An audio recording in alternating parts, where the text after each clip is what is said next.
ফরাসি luxury fashion house ও company Luis ভিতর brand ambassador হিসেবে প্রথমবারের মতো প্রচারণা শুরু করেছেন থাই র্যাপার ও দক্ষিণ কোরিয়ান গার্ল গ্রুপ ব্ল্যাকপিঙ্ক তারকা লিসা।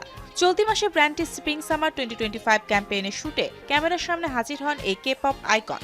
আমেরিকান প্রখ্যাত ফ্যাশন ফটোগ্রাফার স্টিভেন মেজেলের তোলা ছবিগুলো সম্প্রতি প্রথমবার প্রকাশ করে লুই ভিতো। এতে ব্র্যান্ডটির ক্রিয়েটিভ ডিরেক্টর নিকোলাস কেস্কিয়ারের লেটেস্ট রানওয়ে কালেকশনের পোশাক পরে পোজ দেন লিসা। একটি ছবিতে এই তারকার পরনে দেখা মেলে পাফি স্লিপ সমেত একটি লাল ও নীল রঙের জ্যাকেটের সঙ্গে একটি সাদা বাটনা ব্লাউজ ও কালো টিউনিকের উপর একটি flared bottom player, long stack gold gemstone necklace, matching earrings, black heel clogs এবং একটি grey and black bowling bag সমেত অ্যাক্সেসরিজে মোর লুকে ক্যামেরাবন্দী হয়েছেন তিনি।